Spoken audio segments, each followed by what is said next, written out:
분기별 그래프로 보는 재무제표 분석. 오늘도 한 회사를 공부해 보겠습니다. 오늘은 모두들 잘 아시는 혜태제과식품에 대해서 한번 살펴보겠습니다. 먼저 간략한 회사의 개요를 보겠습니다. 혜태제과식품은 전국적인 유통조직을 갖춘 제과업체로서 비스킷, 스낵, 껌, 초콜릿, 사탕 등을 포함한 과자 등 식품의 생산 및 판매를 주요 사업으로 하고 있습니다. 2001년 7월에 설립이 되었고 2016년 5월에 유가증권시장에 상장이 됩니다. 다들 잘 아시겠지만 혜태제과는 아주 오래된 회사이고 IMF 때 혜태그룹이 부도가 나면서 UBS 컨소시엄이 혜태제과를 인수를 했다가 나중에 크라운제과가 인수를 하는 과정을 거치게 됩니다. 자, 연결대상 종속회사를 보시면 혜태아이스크림, 그리고 빨라쪼, 이탈리아 빨라쪼, 그리고 패밀리식품 등이 있고요. 여기서 자산 총계의 가장 큰 회사는 혜태아이스크림이고 올해 1월에 물적 분할로 혜태제과식품에서 분할이 되었다가 올해 10월에 빙거래 매각이 완료됩니다. 그래서 혜태는 이제 더 이상 아이스크림 사업을 하지 않는 회사가 되었습니다. 자, 최대주를 살펴보면 크라운 혜태홀딩스 외 특수관계인이 71%를 소유하고 있습니다. 그러면 크라운 혜태홀딩스에 대해서 살펴보면 윤영달 회장으로부터 그 아들인 윤석빈 사장이 이제 그룹 전체를 물려받았고, 그리고 윤석빈 사장이 두라푸드라는 회사를 59.6% 소유하고 있고, 이 두라푸드가 38.1%로 크라운 혜태홀딩스를 지배하고 있습니다. 그래서 그 크라운 홀딩스가 혜태홀딩스가 혜태제과식품을 60%의 지분으로 가지고 지배를 하고 있는 상황입니다. 그래서 윤석빈 회장으로의 모든 승계 과정이 완료가 되었기 때문에 주가의 인위적인 누름이라든지 이런 것에 대해서는 걱정을 할 필요는 없어 보입니다. 저는 회사의 제품을 살펴보겠습니다. 회사의 사업보고서를 보면 크게 시장의 안정성과 그리고 경쟁 상황에 대해서 한번 설명을 하고 있는데요. 아시겠지만 과자는 4개사, 혜태제과식품, 롯데제과, 크라운제과, 오리온 등의 4개사가 과점적인 형태를 보이고 있고, 그리고 설비 투자 및 유통망 구축이 중요한 사업으로서 진입장벽이 높다. 그래서 그리고 장수, 리브랜드, 리뉴얼 등 회사별 대표 브랜드에 대한 시장의 수요가 꾸준히 유지되고 있어서 시장 점유율의 변화는 크게 나타나고 있지 않다는 것이 시장의 안정성 부분에 대해서 말을 하고 있는 것이고요. 그리고 경쟁 상황에 대해서 말씀을 드리면 대규모 설비 투자가 요구되는 장치 산업이고, 그리고 경쟁업체가 모방 제품이 있으며 광고 및 진열에 대한 경쟁이 높은 편이다. 그리고 유통구조의 변화 및 수입 브랜드들의 국내 시장 진입 확대로 업체들과의 경쟁은 심화되고 있는 추세라고 회사에서는 이야기를 하고 있습니다. 그리고 앞에서 말씀드렸듯이 2020년 올해 1월에 아이스크림 부분을 분할해서 혜태아이스크림 주식회사의 법인을 설립을 하고, 그리고 혜태아이스크림 주식회사의 지분 100%를 2020년 10월 5일에 최종적으로 빙거래 모두 이전을 완료하게 됩니다. 그래서 아래 그림에 보시는 혜태 브라보콘, 그리고 누가바, 쌍쌍바, 바밤바, 그리고 기타 아이스크림을 이제는 혜태라는 이름이 아닌 빙거래라는 이름으로 아마 판매를 하게 될 것입니다. 오른쪽에 회사의 제품들을 나타냈습니다. 홈런볼, 에이스, OS, 허니버터칩 상당히 흥행을 했었고요. 허니버터칩, 구운 감자, 아이비, 얼초, 맛동산, 웨하스, 자유시간, 빠세, 오사츠, 계란과자, 그리고 냉동식품으로 고향만두와 왕규자 만두 등이 있습니다. 회사의 매출을 살펴보겠습니다. 자, 3분기까지의 매출 실적인데요. 자, 전체 매출에서 보면 제품 매출이 49.4%, 제과의 제품 매출이 49.4%고, 그리고 물건을 사와서 파는 상품이 22.7%고요. 그리고 엔두리를 차감한 비중을 보면 혜태제과식품이 75%, 그리고 혜태아이스크림이 한 25% 정도입니다. 즉 매출의 4분의 3을 혜태제과식품이 담당하고 있고 4분의 1을 혜태아이스크림이 담당하고 있었는데, 이 아이스크림이 이제 3분기 실적부터 없어지게 됩니다. 자, 그리고 수출의 비중이 4.5%, 그리고 내수의 비중이 93.3%, 그리고 용역 매출이 12.1%고요. 자, 회사는 매출 애누리에 대해서 매출 부분에 나타내놨는데, 매출 애누리가 제과 쪽은 11%, 마이너스 11%고, 그리고 빙과 쪽은 마이너스 16.8%로 되어 있습니다. 그래서 빙과 쪽이 애누리도 높고, 그래서 경쟁이 치열한 상황이기 때문에 이 적자 부분의 아이스크림을 이제 빙거래로 넘기게 되는 그 과정을 거치게 된 것입니다.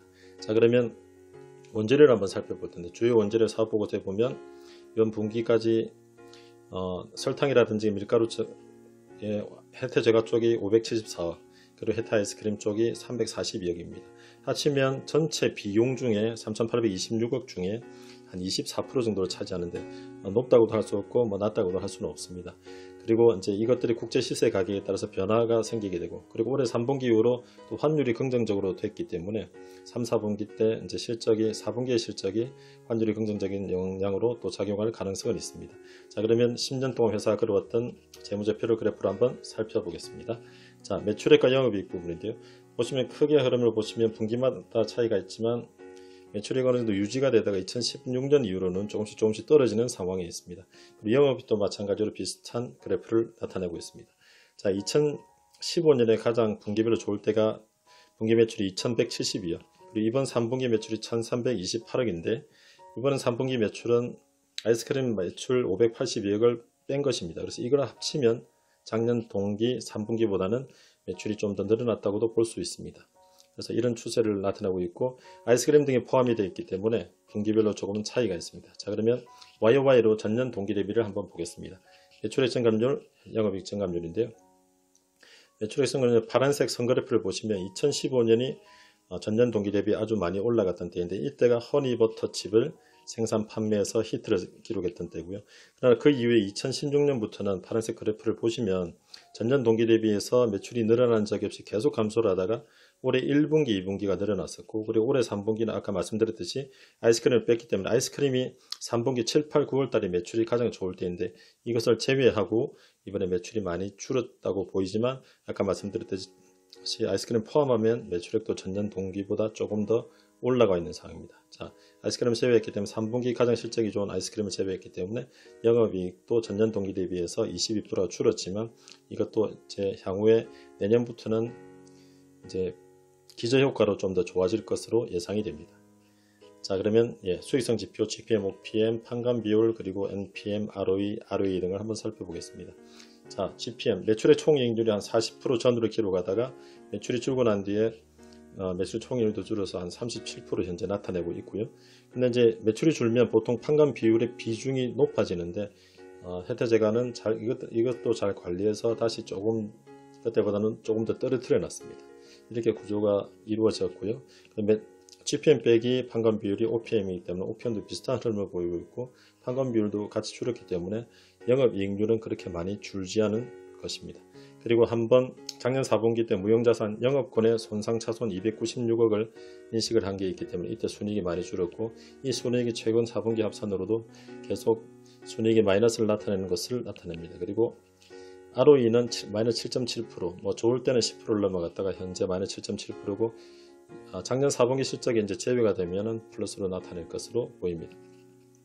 자, 그러면 이것은 ROE를 듀퐁 분석이라고 해서 매출액, 손익률, 총자산 회전율, 부채 비율 이렇게 세 가지로 분해를 해서 살펴볼 수가 있는데 어떤 부분이 ROE에 가장 영향을 미치는가를 살펴보는 것입니다. 자, ROE의 변동폭, 매출액, 손익률의 변동폭에 따라서 ROE가 변동이 되지만 여기는 이제 부채 비율이 높기 때문에 변동폭이 좀 큰 편이고요. 2016년 이후로 상장을 하고 난 뒤에 부채를 갚으면서 이제 부채 비율이 떨어지면서 ROE도 더 큰 폭으로 떨어지고 그리고 총자산 회전율도 조금씩 떨어져서 ROE가 떨어져 있고 최근에는 작년 4분기에 마이너스 때문에 마이너스를 나타내고 있는 상황입니다. 자, 자산총계, 부채총계, 자본총계, 시가총계를 보겠습니다. 전체적으로 자산총계 조금씩 증가하지만 크지 않고요. 이것은 IPO 2016년 2분기 때 상장을 하면서 IPO를 한 금액으로 자본총계가 늘어났기 때문에 늘어난 것을 알 수가 있습니다. 그리고 부채도 뭐 조금 줄었고 상장 이후에 줄었고 그것이 지금까지 유지가 되고 있는 것이고요. 이것은 작년 4분기에 단기 순손실 때문에 잉여금이 감소한 것을 나타냅니다. 그래서 지금은 주가가 상장 때 가장 높았다가 지금 2188원까지 시가총액이 떨어져 있습니다. 그래서 지금은 자본보다 더 마이너스로 나와 있는 상황입니다. 자, 그래서 밸류에이션 지표를 한번 보면 PBR, PER 그리고 PFCR, 프리캐시플로우에 대한 주가의 수준인데요. 앞서 말씀드렸듯이 PBR은 상장 때가 제일 높았고 지금 계속 주가가 떨어져서 0.8까지 떨어졌습니다. 그리고 PER은 변동이 있었습니다. 그러니까 가끔씩 적자가 났던 때가 있기 때문에 변동이 있어서 뭐 이것은 큰 의미가 없이 나타나고 있고요. 흥미로운 것은 PFCR이 최근 안정적으로 나타나고 4.0 정도로 나타납니다. 즉 잉여현금 흐름 4년치가 시가총액만큼을 나타내기 때문에 4년치 돈을 현금을 벌어서 시가총액만큼을 벌 수가 있다는 뜻입니다.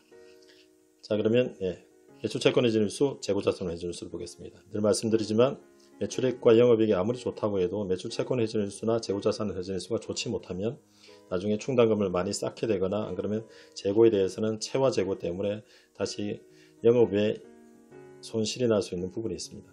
자, 그러나 혜태제과식품은 한때 67일까지 같은 매출 채권 내주는 수가 39일까지 떨어져 있습니다. 이 부분 크라운 제과와의 요즘 시너지 효과라고 또 볼 수도 있습니다. 그래서 한 달치의 매출 채권 재고 회전일 수가 떨어져서 현금 흐름이 아주 좋은 방향으로 가고 있을 것 같은 느낌이 있습니다. 그리고 재고 자산 회전일 수도 최근에 떨어져서 물론 매출이 준 부분도 있지만 떨어져서 아주 잘 관리가 되고 있는 것을 알 수가 있어서 이 부분에 대해서는 리스크가 전혀 없습니다. 자, 그러면 현금 흐름표를 그래프로 나타낸 것입니다. 자, 전체적으로 보시면 파란색의 영업 현금 흐름이 거의 플러스를 나타내고 있고 아주 200억 정도의 아주 큰 폭의 플러스를 대부분 나타내는 경우가 많습니다. 물론 분기별로 차이는 있습니다. 그리고 특징적인 것은 재무 현금 흐름의 활동이 많습니다. 그렇죠. 그래서 상장 전에도 사채 발행했다가 차익금 감소, 이것 다시 갚았다가 다시 했다가, 그리고 상장 때 IPO 547억이 들어오고 또 자기 주식을 가지고 있던 또 처분하는 것도 있습니다. 그러면서 차익금을 갚고 또 사채를 또 상환하고 이런 것들. 그래서 2017년 이후로는 재무 활동이 거의 차익금을 갚거나 사채를 갚아 나가는 것, 그리고 최근에는 배당 지급을 하는 것으로 계속 이제 배당을 지급하고 차익금을 갚아 나가는 방향으로 진행이 되고 있고, 특징적인 것은 최근에 혜태 아이스크림 매각을 하면서 올해 1분기와 그리고 이번 4분기에 총 합쳐서 1325억 원이 들어오는 것이 있습니다. 이것이 이제 회사에 어떤 영향을 미칠 것인가를 한번 살펴볼 필요가 있습니다. 이것으로 부채를 갚거나 하는 것으로 진행이 되면 회사에 긍정적인 효과를 미칠 수가 있습니다. 자, 그리고 캐펙스, 유무자산 투자는 꾸준하게 설비를 보완한다든지 이런 식으로 진행이 되고 있는 것을 알 수가 있습니다. 그래서 최근 4분기 합산의 현금 흐름표를 살펴보면 말씀드렸듯이 영업 현금 흐름은 플러스로 꾸준히 나타나고 있고요. 최근 들어서는 834억 영업 현금으로 최근 4분기 합산입니다. 시가총액이 2188억이기 때문에 영업 현금 흐름도 시가총액에 대비해서는 아주 크게 잘 나타나고 있는 모습이고, 그리고 캐펙스가 이 정도 최근 4분기 합산 283억이기 때문에 이 회사는 거의 감가상각비만큼 캐펙스 자본 지출을 하고 있기 때문에 최근에는营业현금 흐름이 아주 좋아서 551억, 그래서 아까 말씀드렸듯이 4년치 벌면 시가총액만큼 벌 수 있는 정도까지 올라오고 있습니다. 그래서 영업이익보다는 영업현금 흐름과营业현금 흐름이 아주 좋은 상황이고, 아까 말씀드렸듯이 이 1326억의 기타 투자를 나중에 부채를 갚으면 현재 부채의 한 40% 정도를 갚을 수 있을 것 같습니다. 부채로 인해서 발생하는, 금융부채로 인해서 발생하는 이자 비용이 한 해에 한 100억 정도 발생을 하는데, 이것을 한 40%만 줄이면 40억 정도만 감소를 하면 순이익이 40억 정도 상승하는 효과를 나타낼 수가 있습니다. 이 표는 빙그레의 혜태 아이스크림 매각하는 일정에 대한 표였고 10월 5일에 완료가 되었습니다. 그래서 전체적으로 이제 총괄을 해서 보면 회사가 이제 혜태 아이스크림 매각하고 해서 전체적으로 1년 동안은 아이스크림 부분이 약간 적자가 나는 부분을 이제 매각을 하기 때문에 적자 부분이 줄어드는 부분, 그리고 그 판 대금을 가지고 부채를 갚으며 순이익이 증가를 하는 부분, 이런 것들을 전개해서 턴어라운드를 할 수 있는 그런 모습을 보이고 있는 상황입니다. 그래서 예전에 허니버터칩처럼 흥행하는 제품들이 조금씩 나온다면 회사가 지금 이 정도 수준의 주가로는 상당히 많이 내려와 있고, 실제로 그 턴어라운드 등이 진행이 되는가, 그리고 흥행하는 제품들이 있는가, 이런 것들을 관찰하시면서 회사에 꾸준히 한번 관찰해 볼 수 있는 흥미로운 회사인 것 같습니다. 이상으로 혜태제과식품에 대한 분석을 마치겠습니다. 감사합니다. 영상이 유익하셨다면 구독, 좋아요, 알림 설정 부탁드립니다.